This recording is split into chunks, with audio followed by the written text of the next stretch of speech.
ഒരു അശ്വതി നക്ഷത്രത്തിൽ കുഞ്ഞ് ജനിച്ചാൽ 28 കഴിയുമ്പോൾ തന്നെ കുഞ്ഞിൻ്റെ പേരിൽ കർഗഹോമം ചെയ്യാം ശിവക്ഷേത്രത്തിൽ. കാരണം ബാലാരിഷ്ടകൾ ഉണ്ടാവാൻ സാധ്യതയുണ്ട്. ബാലാരിഷ്ടത കൊണ്ട് മാതാപിതാക്കൾക്ക് സാമ്പത്തിക ബുദ്ധിമുട്ട് വരും. കാരണം 3-ലാണ് വ്യാഴം നിൽക്കുന്നത്, പിന്നെ 12-ലാണ് ശനി നിൽക്കുന്നത്. അപ്പോൾ ഒരുപാട് ബുദ്ധിമുട്ടുകൾക്ക് വരാൻ സാധ്യതയുണ്ട്. അപ്പോൾ അങ്ങനെ ഒരു കുഞ്ഞുങ്ങൾക്ക് വരുന്ന ഗുണമായാലും ദോഷമായാലും മാതാപിതാക്കൾക്കാണ് ഫലമായി വരുന്നത്. അപ്പോൾ ഒരു കുഞ്ഞ് അശ്വതി നക്ഷത്രത്തിൽ ജനിച്ചു കഴിഞ്ഞാൽ കുഞ്ഞ് ജനിക്കുന്ന കേതുദശയിലായിരിക്കും ജനിക്കുന്നത്. അപ്പോൾ ആ കേതുദശയിൽ ജനിക്കുന്ന കുഞ്ഞിന് കേതു എന്ന് പറയുമ്പോൾ എവിടെ നിന്നാലും കാരണങ്ങളിലാണ് ബുദ്ധിമുട്ടുകൾ ഉണ്ടാവും. അപ്പോൾ ബാലാരിഷ്ടം ഉണ്ടായിരിക്കാം. ആ കുട്ടിയുടെ 28 കഴിയുമ്പോൾ ശിവക്ഷേത്രത്തിൽ കർഗഹോമം ചെയ്താൽ ഈ ബുദ്ധിമുട്ടുകൾക്ക് മാറ്റം വരുന്നതാണ്.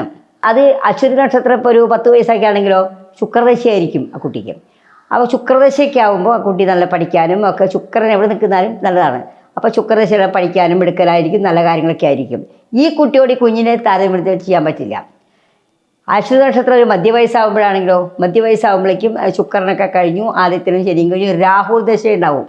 ആ രാഹുദശയൊക്കെ വരുമ്പോഴാണ് ആ സമയത്ത് ധാരാളം ബുദ്ധിമുട്ടുകൾ, കാലുവേദന, കൈവേദന. രാഹു എവിടെയാണോ നിൽക്കുന്നത് അതനുസരിച്ചുള്ള ബുദ്ധിമുട്ടുകളൊക്കെ ഉണ്ടാവും.